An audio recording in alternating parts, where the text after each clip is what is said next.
All right, good morning, everyone. I'd like to introduce our first speaker for the day, and I'd like to welcome everyone to our health and wellness in-service this morning. Our first speaker today is Yasmin Pena, and she is the Community Education Coordinator for the Epilepsy Association for Western and nonprofit organization dedicated to the prevention, control, and community understanding of epilepsy and seizure disorders. As a native New Yorker and recent Allegheny College graduate, Yasmin currently works to teach students, staff members, and nurses about seizures, recognition, and first aid. She recently helped co-write a new coloring book called My Not So Secret Seizures that is used as a presentation tool to teach the youngest of audiences about what it means to be a kid with epilepsy. Outside of her work with the Epilepsy Associations, she also works with the International Cultural Exchange Services, where she acts as a local coordinator who finds local host families and supervises international students during their time. Let's give a warm round of applause for Yasmin Pena.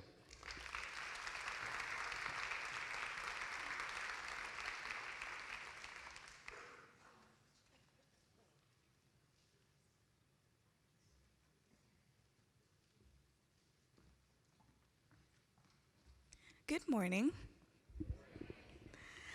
So excuse my voice, I'm a little under the weather, so I will try to speak as clearly as possible. But like you said, my name is Yasmin Pena. I've been working with the Epilepsy Association for the past 2 years now. So we're just gonna go ahead and get started.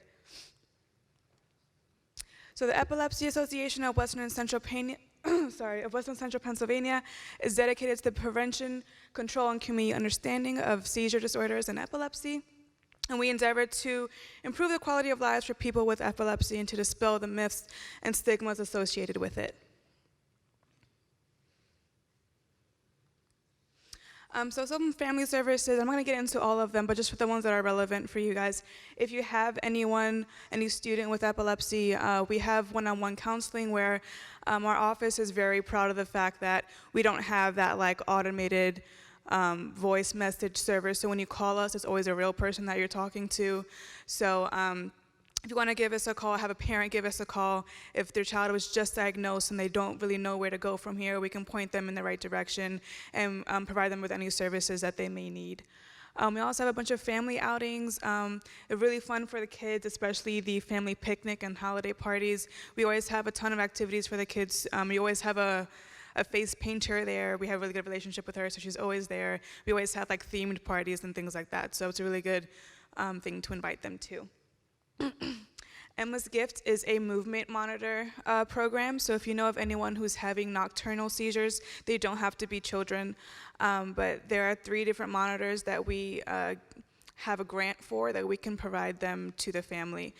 So one of them is a mat you put under the mattress that detects the difference between regular sleep movement and seizure activity, and then it alerts the person and then whoever it's connected to that person's having a seizure at that time. There's also a video camera that records the footage and sends it to whoever it's connected to.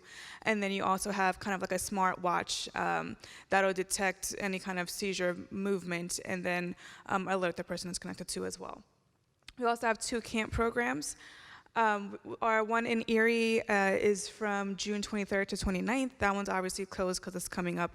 But it's a really, really fun program. Camp Frog is for students who are more independent, who have a diagnosis of epilepsy, but they go to a camp, an already existing YMCA camp.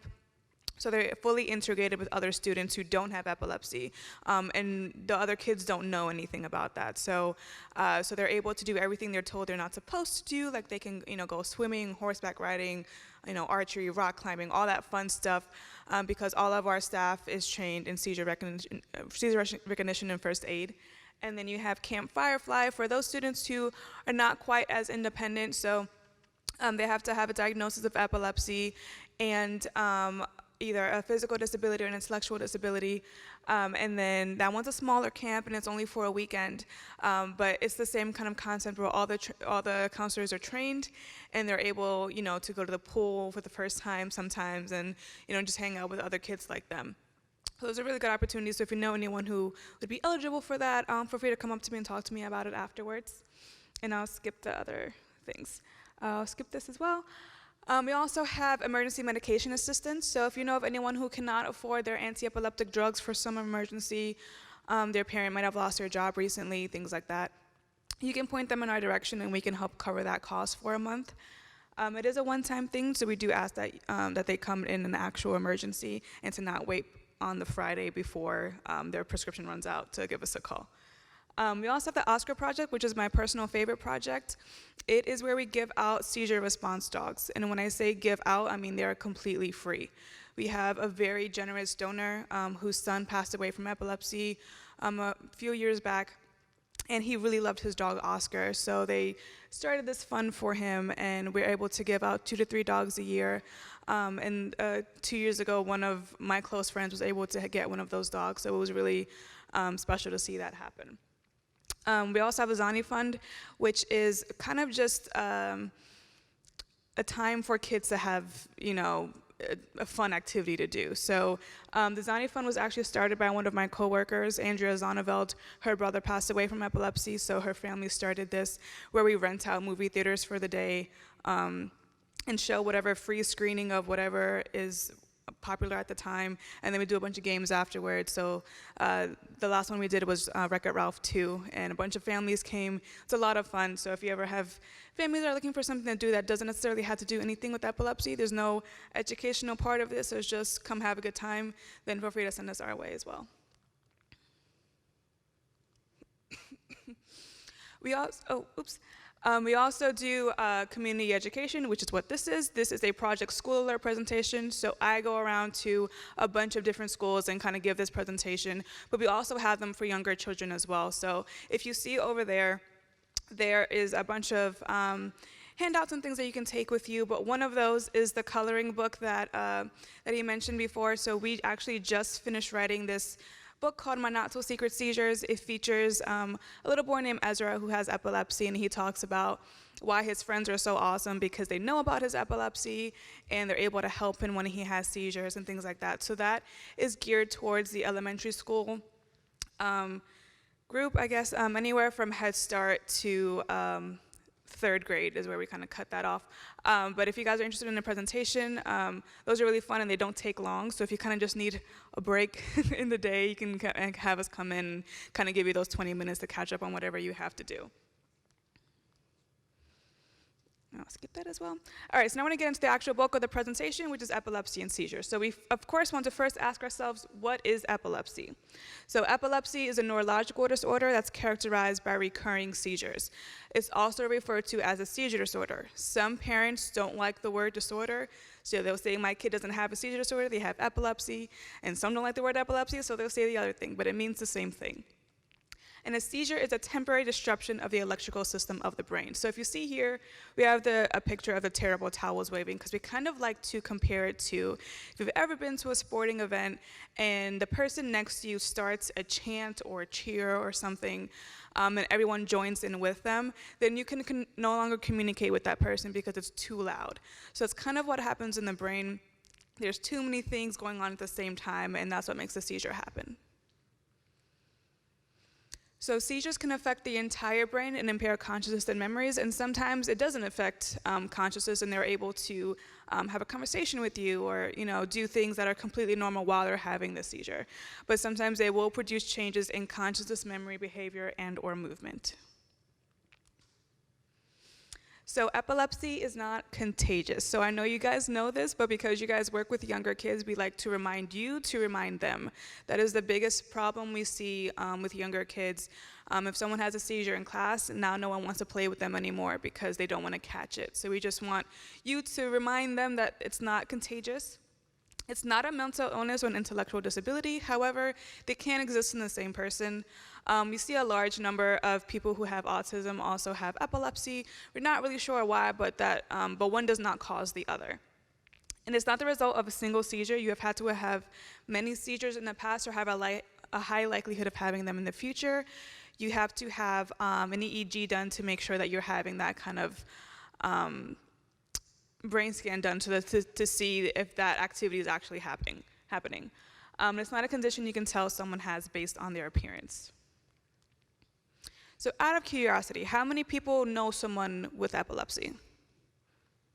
It's a kind of big number. How many of you have seen a seizure? Okay, that's a large number of you. Okay, so approximately 3.4 million Americans are affected by epilepsy today. 1 in 26 Americans will develop epilepsy at some point in their life, and 10% of the population will have a seizure at some point. Now, that 10% does not mean that they are going to have epilepsy. That just means that they may have had a seizure caused by something else. So if they got into a bad car accident, or they had a really high fever, things like that.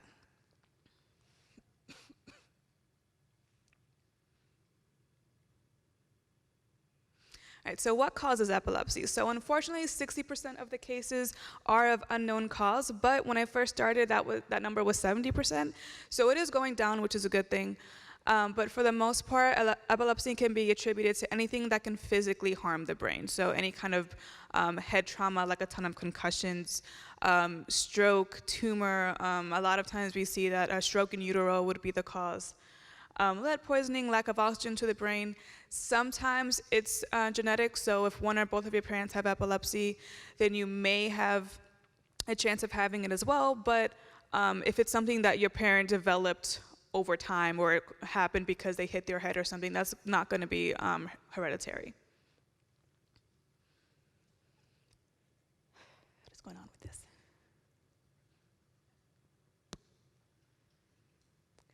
Okay. So we also want to go into recognizing and responding to seizures. So under the seizure types of, epileptic seizures, there are two kinds. There are generalized seizures and there are focal seizures. So generalized seizures will happen all over the brain, and so the person is going to completely lose consciousness. And then you have focal seizures that happen in a very specific part of the brain. So those may or may not impair consciousness. And I'm going to go through a list of more of the common ones so you guys can kind of know what to look for. So auras are a warning sign that a seizure is about to occur. So not everyone with epilepsy experiences auras, but for the ones who do, it can be very useful. So some might be a sudden unexplained emotion like anxiety or fear. Some might get a tingling sensation like butterflies in the stomach. Sometimes people feel that feeling of deja vu. Unusual taste or smell or an abnormal movement.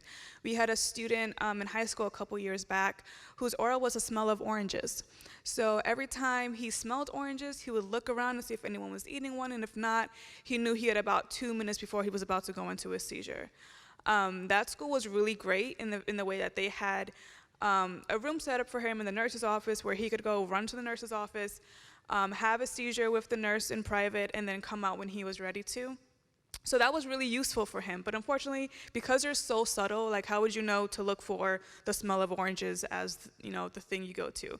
So it is kind of difficult, but it kind of just takes a lot of watching the person and seeing patterns. My friend, I'm going to mention him a lot. His name is Ricky. He was my roommate's brother. And he was the one that was given the Oscar dog last year. But Ricky's aura was he would open his hands.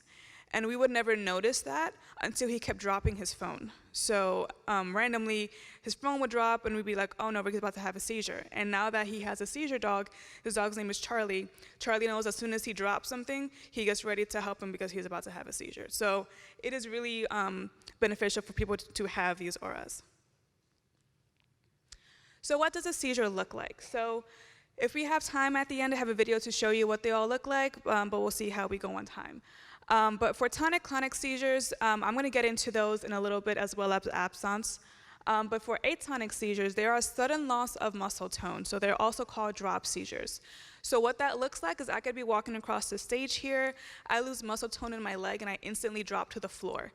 It's kind of because my leg kind of just disappeared, essentially, and so I lose my balance, I fall over.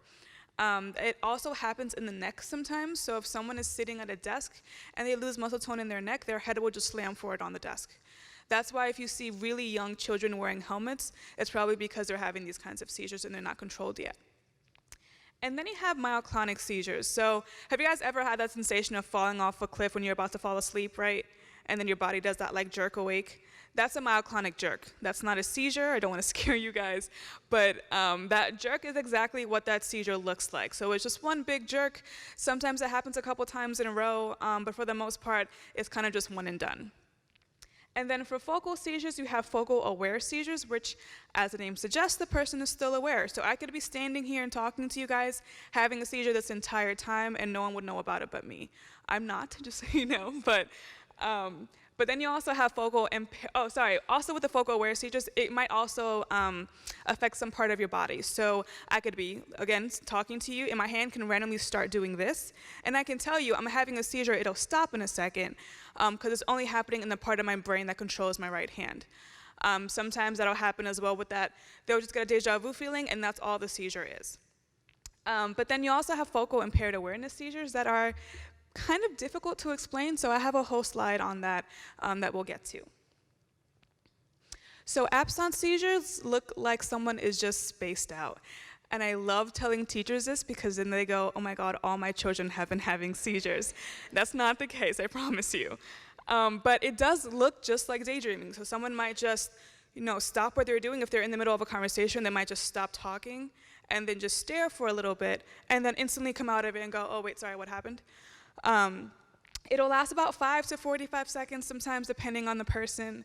But their eyes may blink or roll sometimes. There's like a lot of blinking sometimes. There's a fluttering of the eyelids.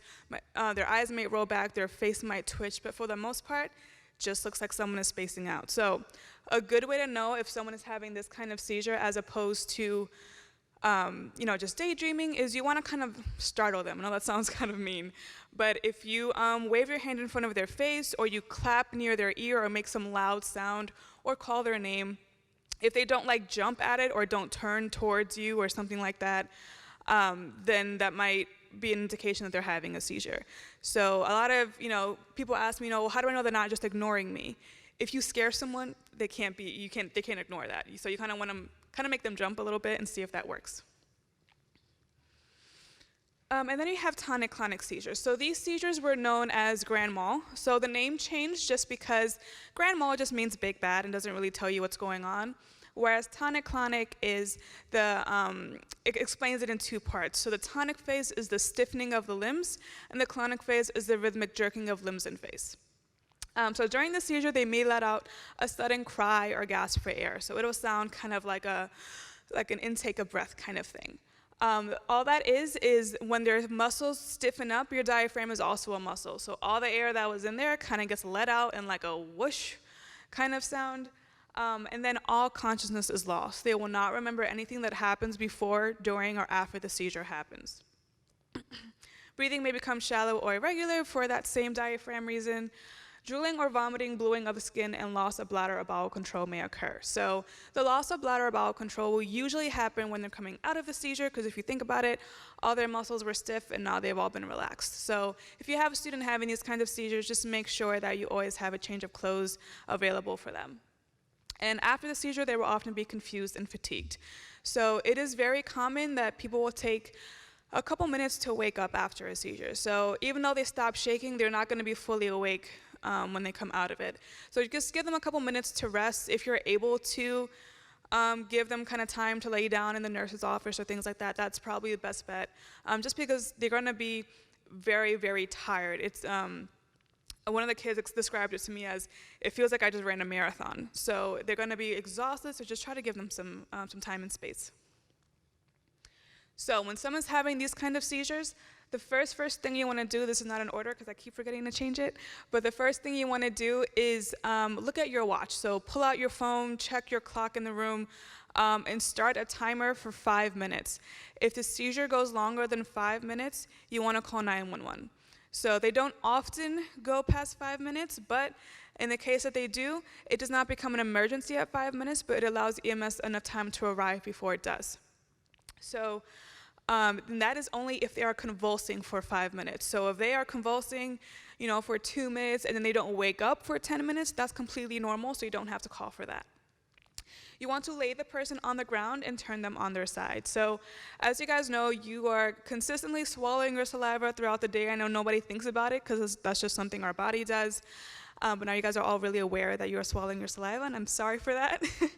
But during the seizure, your brain kind of does two things when you're having a generalized seizure. It keeps your heart beating and it keeps you breathing, but that's it. So the swallowing your saliva thing isn't something that the brain thinks is vital to keeping you alive, so it stops doing that. So if you're on your back and you're convulsing and all the saliva starts to build up, you can essentially choke or drown yourself in that. So you want to put them on their side and let all that fluid come out. Especially if they were eating something, you never want to go and try to grab what they were eating to prevent choking. So just putting them on their side should be enough to let gravity do its work and let that food come out. You also want to support their head. If you have a sweatshirt, backpack, blanket, anything that's soft, put it under their head so they're not consistently banging on the ground. You want to make sure that their head is always protected. If you don't have anything like that, simply cupping your hands like this and putting it between their head and the ground works just as fine. You want to loosen tight clothing that could restrict breathing. For kids, it's usually like, polo shirts, any kind of jewelry. For older people, it's like neckties, things like that. But for the most part, you really want to make sure that they're able to breathe, and if they have glasses, take those off because you just don't want those to break. And then you also want to check for a medical alert ID. So these are more for if you're out in public, you go to the grocery store, you see someone have a seizure, you want to check for medical alert ID because sometimes it'll say, I have epilepsy, and on the back it'll say, do not call 911. So you always want to respect the person's wishes, except if it goes past 5 minutes. But the medical alert ID pretty much just tells you that, oh, this person has epilepsy, this is normal for them, I probably don't have to call 911. Sometimes they'll have an alert ID in their wallet as like a card, but for the most part, it's either like a bracelet or a necklace. Stay with the person until the seizure is ended. So this is super, super important because of things called clusters. So a cluster seizure is very, very dangerous. It happens when a person does not stop having the seizure and it goes on for too long. So what that looks like is someone is on the ground, they're convulsing, they stop convulsing, and then they start having another seizure. So that means the brain didn't have any time to recover. And so if you were using that timer like you should have, if it stopped at 2 minutes and 30 seconds and the person has a cluster, then that timer starts again at 2 minutes and 30 seconds. So it'll likely go after 5 minutes after that, and then that's when you want to call 911 immediately. You never, ever want to place anything in a person's mouth. So who here has heard that you could swallow your tongue? Okay, yeah, I'm here to tell you that you cannot. You can never, ever, ever swallow your tongue.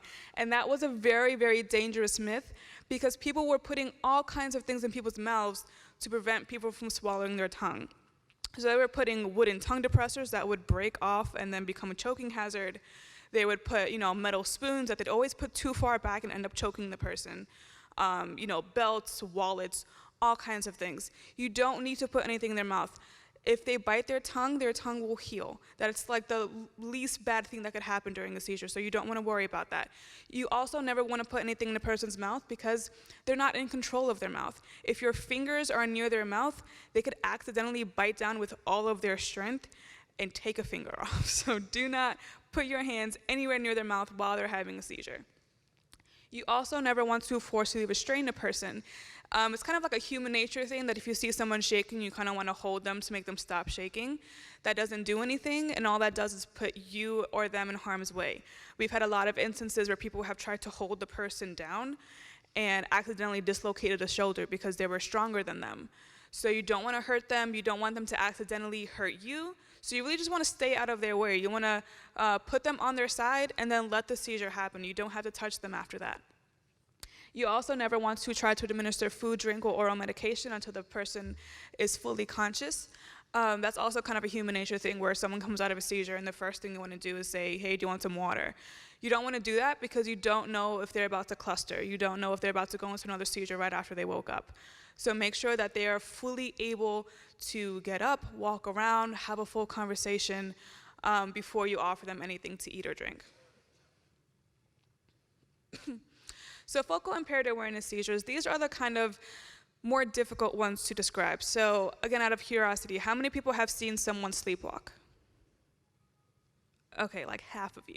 All right, so this kind of looks like that. This kind of looks like someone, we like to say like the lights are on but no one's home, so they're able to kind of like get up, walk around. They'll be very fidgety, so they'll play with things on the wall, play with doorknobs, people's clothes or hair if they're in public, kind of thing. It'll be very odd behavior. But it'll begin with a funny feeling or like a muscle jerking most of the time. So they'll maybe feel like a little nauseous or anxious or scared or something, and then they randomly just start doing things that are very out of character for them. So their consciousness is impaired, but it's not lost. So they will be able to hear things going on around them, but they won't be able to understand it. So they also may experience unexplainable changes in emotion, like anxiety fear, like I mentioned before, and sometimes it can be a brief change in like attitude, or they'll get upset about something. So we had I want to say he was a first grader, either kindergarten or first grade, who was normally a teacher's pet. He was a very, very good kid. And one day he had a seizure, and he had this kind, and he went up to his teacher's desk and swiped everything off the desk. He went to the bookcase and started throwing things, taking things off the bookshelf and throwing them everywhere. He had no idea that he was doing this. Teacher knew immediately because she was aware, so it was fine. But the next day, another kid decided to do the same thing, and the first kid said, "Hey, you can't do that. That's not nice." And he said, "Well, you did it yesterday," and he had no idea. So it's just one of those things where you can't really like reprimand them for that behavior because it wasn't their fault. But it'll just be completely bizarre behavior. So like if you're in a meeting or something and someone randomly gets up and starts playing with like the picture frame on the wall, that might be kind of odd behavior. They also may have things called automatism, so like repetitive behavior. So some people might, slap their leg a couple of times, or they might do that thing with their lips where they're like smacking their lips, or doing this or something like that. So just like repetitive behavior that they wouldn't normally do. So they won't remember anything that happens after their seizure, and they also won't have any memory of it, even though they're slightly conscious. So what should you do for these? So for these, the most important thing you want to do is remove hazards from a person's path, and that can be something as simple as closing the door. You don't want them getting into stairs, into the street, or anything that could put them in danger, so you want to make sure, if you can, move everything out of the way so that they have a free range of movement, and then just prevent them from getting outside. You also want to speak in a gentle voice. So this is my favorite thing to talk to students about, because they don't know what the fight or flight response is, and so I get to explain that to them, and they're like, "Whoa, I didn't know we could do that." But for the most part, their fight or flight response is kicked into high gear. So they are very, very easily startled. So this is one of those seizures where I said before, with the absence seizures, you want to startle them. For these, you do not want to startle them. If you speak in this very scared or alarmed voice, then they're going to get very scared or alarmed, and they're going to try to run, or they're going to try to fight you. So just make sure that you are speaking very gently. Doesn't matter what you say, because they can't understand you, but it does matter the tone of voice that you use. That's also why you don't want to forcibly restrain them. Of course, in case of emergency, if they're about to, get hit by a car, then obviously grab them out of the way. But if you're in a confined space where nothing's going to happen to them, don't touch them. Don't give them any reason to get scared, and kind of make sure you're approaching them like head on so they can see you coming, because the brain can't really register that anything is being seen, but they'll kind of know. Honestly, I don't really understand how that works, but that's how it's been explained to me by the people who have had these seizures. And then you want to stay with the person until the seizure ends. So it is extremely common for people to be diagnosed with several different kinds of seizures at the same time. Someone can be diagnosed with 5 different seizures, and that's just their version of normal, and that's completely fine. So sometimes a person will start off having this kind of seizure. When they come out of this seizure, go into a tonic-clonic or convulsive seizure. That is completely normal. You don't have to call 911 for that. But if that happens, that's also why you want to stay with the person at all times, so you can, perform both levels of first aid for them. If they appear angry or agitated, make sure you observe from a distance, but still stay with them. You don't ever want to leave them alone. And then you want to keep track of time. So there's no time limit for this. You don't have to call 911 at all for these. They usually kind of just, work themselves out. But keeping track of time kind of just allows them to kind of get reoriented when they come out of the seizure. So you can say, "Hey, you were out for 5.5 minutes. Here's what you missed." And then you want to help them get reoriented afterwards and explain what happened to bystanders. So this one is kind of difficult. I am not a teacher, so I cannot tell you what to tell your kids, and it really just depends on if the parents are okay with disclosing medical information. But if the students parents are okay with that, then I would explain to the other kids that he had a seizure that was not normal behavior. But if you can't, then that's kind of where I come in. So I come in and, read that book to the kids, and I explain to them what seizures are without ever pointing out the kid in the room that has the seizures. So if you ever need me to come in and do that, I'm happy to do that as well.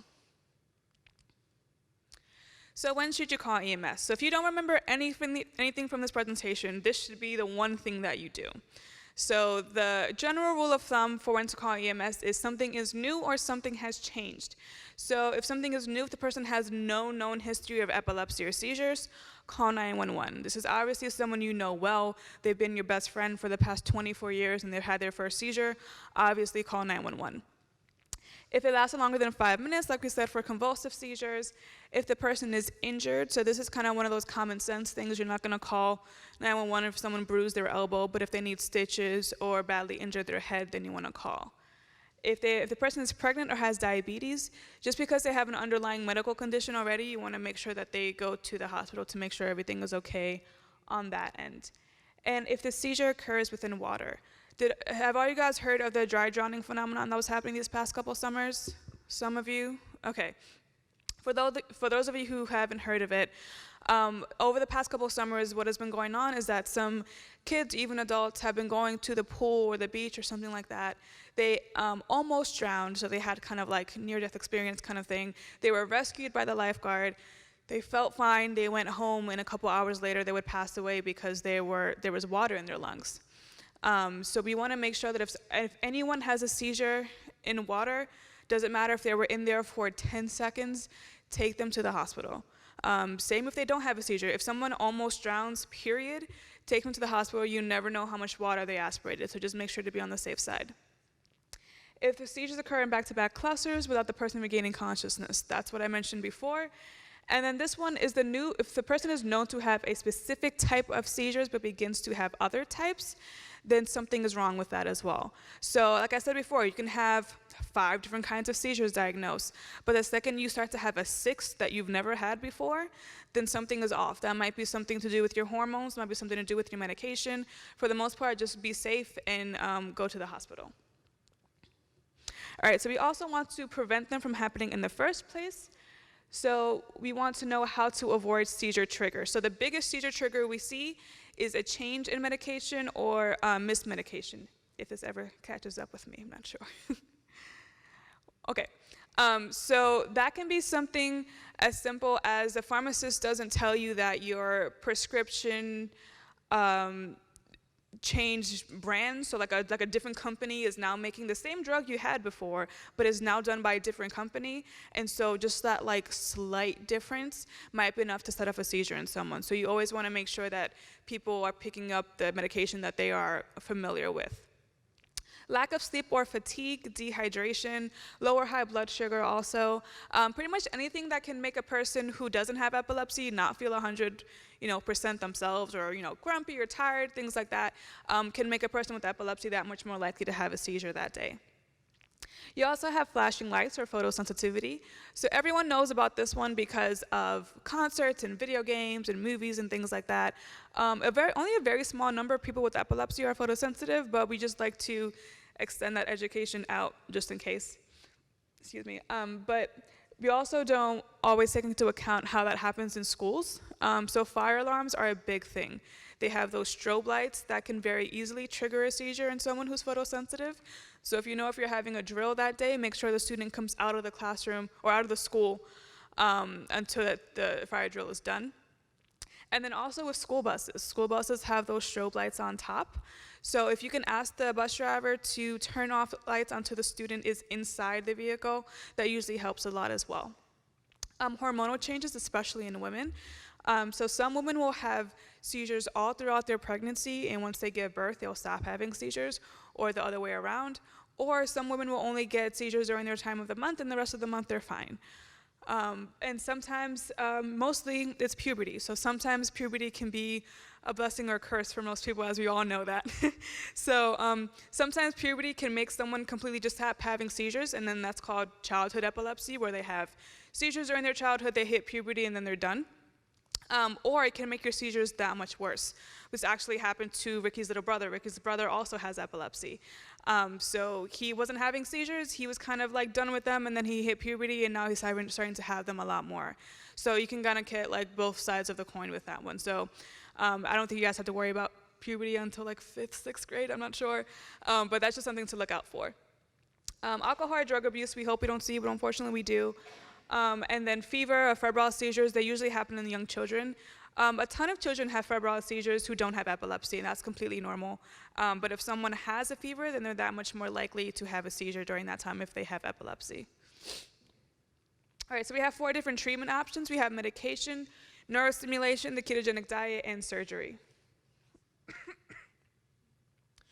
So for medication, they are given AEDs or anti-epileptic drugs. So they say about 70% of people say that they do work to help control their seizures, but of course they do come with a whole host of side effects. That's slow thinking, dizziness, cognitive issues, hyperactivity, sedation, mood changes or depression as well. And with mood changes or depression, you also want to keep in mind that sometimes people will also be on antidepressants along with their AEDs, and that comes with a whole host of issues when you're mixing medication, so just keep that in mind as well. Medical marijuana has become a big thing to talk about now, so now I always include it in my presentation, but medical marijuana is now officially legal in the state of Pennsylvania. However, it does not protect, a medical marijuana card does not protect you from federal prosecution. So basically what that means is if I have a medical marijuana card and I want to travel to a state that medical marijuana is not legal, I cannot take my medication with me, because if I get caught with it, I'm still going to get in trouble for having that in a state where it's not legal. But epilepsy is considered one of the 21 serious medical conditions that are approved by the government. But only specific forms are allowed, so pretty much every form is allowed that is except for smoked. So for the most part, it comes in a very controlled substance, so some parents use like a roller ball, or they get like drops or something. From the parents I heard that have used it, they have seen a lot of success with it. Sometimes they'll give their child like CBD, and it doesn't have any of the THC component of it, of the one that makes you high. So but some others actually do have the THC component, so it really just depends on the individual who takes them. But for the most part, the kids actually hate it because apparently it smells really bad. But some parents will like make brownies and have them take a brownie in the morning and things like that, and it's been really successful so far. If you want more information on that, you can go to health.pa.gov. So we have different kinds of emergency medications, but the most common one is Diastat. I have it with me here just so you can kind of see what it looks like, but it is a unique gel form of diazepam that is given rectally. So for obvious reasons, you want as much privacy as possible while administering this. If you are not a school nurse, you will never have to administer this, so you don't have to worry about that. But I always like to show what it looks like just so you guys know. So it comes in this syringe. It is already pre-measured. All you have to do is insert, push, close, the end. It's a very, very easy medication to administer. However, because of how it's administered, only a school nurse could administer it in public schools in the state of Pennsylvania. And then we also have, let me see if that's going to come up. I don't know if I talk about it. Yeah, we have Versed, which is the same kind of medication, but it's given nasally. So a lot of kids are going or asking to not be put on Diastat and to be put on Versed instead. It's the same kind of thing, except it's a lot more labor intensive. So it's you have to draw the medication out with the exact measurements, and then you have to put the right amount in both nostrils, and it's a lot more work than Diastat is. And it's still off-label use, so doctors are not prescribing it yet. But again, if you're not a school nurse, you won't have to deal with that. And then you have the VNS, or the vagus nerve stimulator, which I also have brought with me, so you can kind of see like the size and what it looks like. This gets implanted in your chest right about here. Sometimes it's under the underarm. Basically how it works is a lead wire gets wrapped up and around the vagus nerve, and it sends electrical impulses throughout the day to break up any seizure activity. So it's a very, very cool thing. It gets programmed. A common one is it gets programmed for every 5 minutes. It gives up a 30-second impulse, and then it'll break up any seizure activity that might have been brewing up there. For the most part, it is pretty successful. It is an add-on therapy, so people are still on medication while while having the VNS, but it's also very, very easy to use. So if by any chance in those 4 minutes and 30 seconds a seizure broke through, it comes with a magnet, and all you have to do is swipe. So you do a 1 Mississippi, 2 Mississippi, 3 Mississippi, or up or down, diagonal, doesn't matter. Anyone can do it. And then it'll make the seizure last for less time or just stop it completely. So it's a very, very cool device. The newer ones are more oblong and they're thinner. Ricky actually has this device, and Charlie is trained to use it, which is like my favorite thing for him to demonstrate. So a really cool thing is that Charlie puts this Charlie has a magnet in his collar. So whenever Ricky demonstrated for me, he pretended to have a seizure, he starts shaking. Charlie puts his head on Ricky's chest and goes from side to side, and that swipes the magnet for him. It's really, really cool to watch. I hope he never gets to use it, but it's still really cool that he knows how to. But yeah, so this is, it says over 12, but now because they're smaller, it can be used in children 2 and up. And then the ketogenic diet. So I'm sure we've all heard of the keto diet by now, correct? All right, so this was originally made for people with epilepsy. So it changes how your body creates energy. It takes it from fat instead of glucose or sugar. So it's pretty successful for the people who are on it. It's comprised of 90% fat intake and 10% proteins and carbs. So it is extremely, extremely strict diet. So about 2/3 of people say that it has worked in some ways, control their seizure. For the most part, people are still on medication while doing this diet, but this diet is for people who have tried multiple medications and nothing is really working. For the most part, if you have a student who's on this diet, make sure that you are watching what they eat. So they cannot eat anything that is not taken from home. So, and everything has carbs in it as well. So mouthwash, toothpaste, gum, things that you don't expect to have carbs in, have carbs in. So you want to make sure that they're not eating anything that they shouldn't. So if you guys still do those things where people like bring in cupcakes for parties or no, okay, then perfect. But just make sure that they're eating everything that they bring as well, because a big thing is you have to make sure you have enough nutrients because of how strict the diet is. So if they don't want their lunch, you kind of have to force them to eat it, unfortunately, because they have to stay safe. So if you have any questions about that, you can also come to me about it afterwards. And then lastly, we have surgery. So not everyone is a candidate for surgery because, no good doctor is going to say, well, let's take out the whole brain and see what happens. But for the most part, if you're having focal seizures or if you have something that is very obviously causing the epilepsy, like a tumor, they may be able to, take out the tumor. They may be able to, sever some neural pathways to prevent the seizure from happening. My coworker's sister-in-law, she had two surgeries, and now she's been completely seizure-free for the past, I think, 7 or 8 years. So that's really great for her.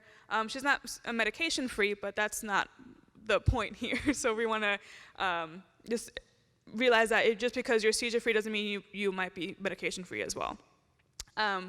But for some people, they say that it feels like that something is missing because now they're so used to having those seizures that they're always on guard to have another one. And so they can't really get used to the fact that they don't have them anymore.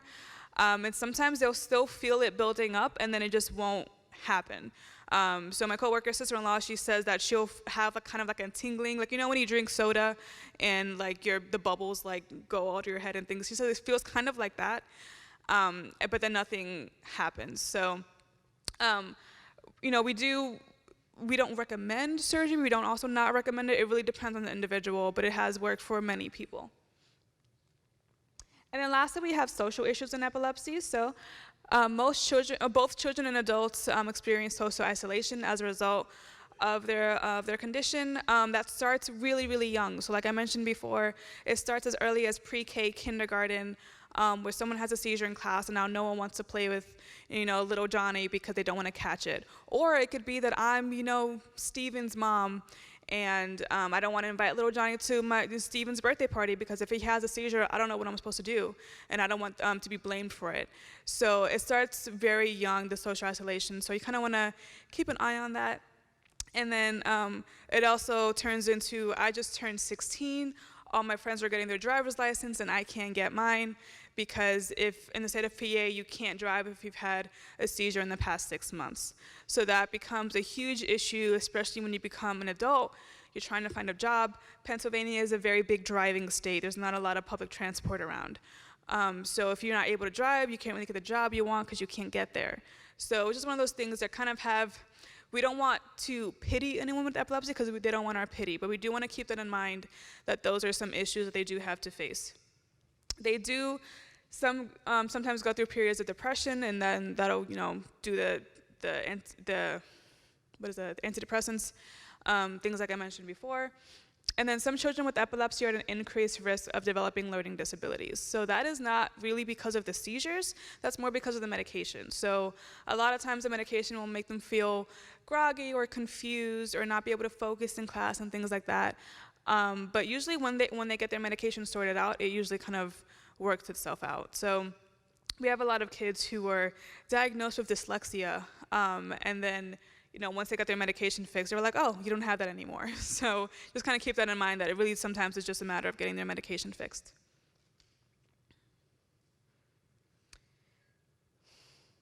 All right, and then some closing words. So epilepsy is a condition that has been around for centuries, and people have been leading normal lives for just as long. We always have like a list of famous people that we talk about, but my new favorite one was Prince.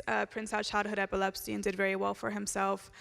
We also have, Joan of Arc, Julius Caesar, Socrates, Harriet Tubman, Susan Boyle, Alan Faneca, people like that all have epilepsy and have done very great things with their lives. So my coworker's sister-in-law actually is now living in New York City. She's a model, dancer, actress, she's doing her thing. And so it is entirely possible for you to have a good life while having epilepsy. You might just have to try a little harder. And then although seizures can affect a person's perception, movement, behavior, and memory, in most cases, there are not medical emergencies. So we really want to encourage people to not constantly call 911 when someone's having a seizure. If someone's having a seizure once a week and they get called an ambulance every single time, they're going to get very sick of it. It is expensive and it is unnecessary. So you just want to make sure that you kind of, if you know someone well, kind of have that conversation with them of, would you want me to call in the case of, having a seizure? For the most part, you won't need to. And then since the seizure can happen to anyone at any time, it's important for us as a society to be educated. About 2 years ago now, we were doing our annual run walk. And my boyfriend had never met anyone with epilepsy. He'd never seen a seizure before. So I said, hey, you're going to go to the walk with about 1,300 people who have epilepsy, so we're going to make sure that you know what to do in case you see a seizure that day. So I ran through this with him. I told him what to do. Nothing happened that day in front of him, but literally 2 days later, he was on 376. He was stuck in traffic, and the car right in front of him had pulled over because their passenger was having a seizure. So of course, he blanked and forgot everything I told him, so he called me immediately and was like, what do I do? So I walked through it with him, and he was able to stay until EMS got there and kind of talk to them through, and he was able to time it and things like that. So it was really, really important that he had that information. He did have to call me, but sometimes it takes practice. But we always like to say that anyone with a brain can have a seizure, so it's just really important to have that knowledge. Do we have any questions? No? Okay. Do we have? Yeah, we have time for like a 2-minute video. And it kind of just explains what the seizures look like if you've never seen them before.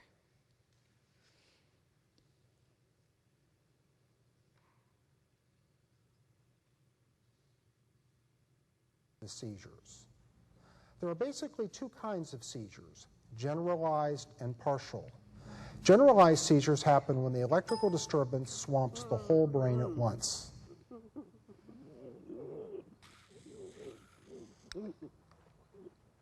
The seizures make me fall, jerk. When I wake up after having a grand mal seizure or come to, I would either be lying on the floor or in the bed. I'm very lethargic. I wake up groggy, I have a headache, and parts of my muscles really hurt. Other types of generalized seizures include atonic seizures. They're often called drop attacks because they cause sudden falls.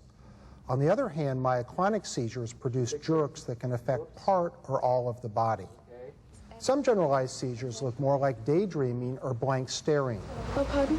These are called absence or petit mal seizures. Her eyes will start to flutter, and at times her head will bob, and she'll become she'll become still for that moment for 3 to 5 seconds. I space out for 5 or 10 seconds and forget what I'm doing. Partial seizures have different effects. They can happen when the electrical disturbance begins in just one part of the brain.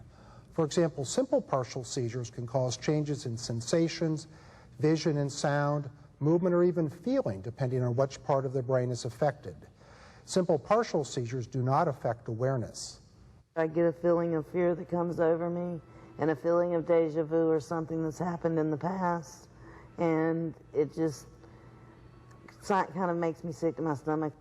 Complex partial seizures, on the other hand, affect awareness and may also cause abnormal body movements and shaking. Someone having a partial seizure may look like they are in a trance, and they may say or do things that seem out of place and mechanical. They won't be able to respond to other people during the seizure and probably won't remember what happened during the seizure. Kevin? Kevin? Kevin? Can you hear me? Can you hear me? You can cut it off there. Sometimes people will get a warning that a seizure is about to begin. Thanks. Yeah, so this video is old, as you can see. So all the names haven't been changed in this, but that complex partial was the focal impaired awareness one that I was talking about before. People often get confused when they see that video with the part with Kevin, where he's just kind of staring, and a lot of people ask me, you know, what he was having an absence seizure there because he was staring. The difference is that he was able to respond. So people in an absence seizure will not hear anything, so they cannot respond to you. Whereas he was able to kind of try to respond in the best way that he could. Sometimes people will be able to say certain words, but they won't be able to string a full sentence together. So my coworker's sister-in-law, she had these kinds of seizures, and her thing would be yeah. So they would say, "Logan, are you okay?" "Yeah." You know, "Where are you?" "Yeah." "What's today's date?" "Yeah." So they knew that she was there, she just couldn't respond in the way she wanted to. So does that make a little more sense now that you've seen the video? Okay, do we have any questions at all? Yes.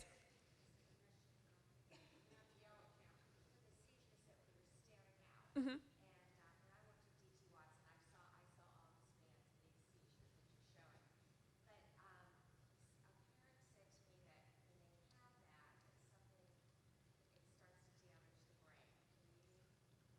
Yeah. Absolutely, yeah. So, excuse me. So we like to say that seizures aren't super dangerous until they happen too often. And so that's why those clusters are very dangerous, because there's no real stop to them. And so the more you have them, the more it's going to, it might permanently impact your brain. So if you see that someone's having, sometimes you're going to have hundreds of absence seizures a day and no one would notice because they look so subtle.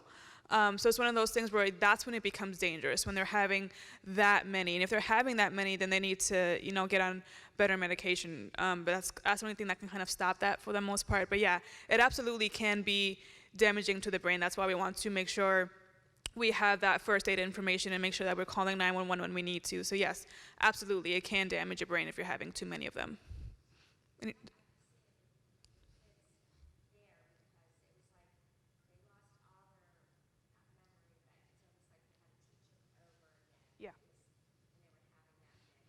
Yeah, so they're going to lose a large chunk of their day. That's why I always tell teachers, if you have a student with epilepsy, if they're having absence seizures or any other kind of seizure, you kind of want to be prepared for that. So if you can have notes set up for them on what you're talking about that day, that'll kind of give them that kind of like edge over, you know, over not having that information. Or if you can repeat things for them, or if you just make sure, because they're going to have a lot of memory issues, they're going to have a lot of they're going to be struggling trying to understand things because their medication makes them a little like foggy. So you have to be very, very patient with them and kind of just repeat and see if you can take any other measures to kind of get them caught up in class.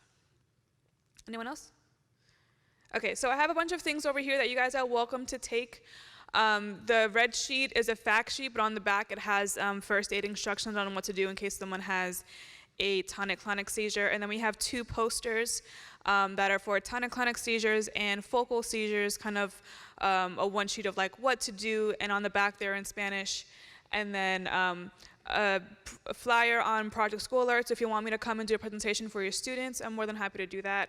And then I brought one of my coloring books so you can kind of see what they look like, to see if you wanted to set something up for the kids. I'm more than happy to do that as well. So you're welcome to take those. I don't know what you do now for an hour, but I'm welcome. If you want to come talk to me afterwards, you're more than welcome to. Thank you, guys.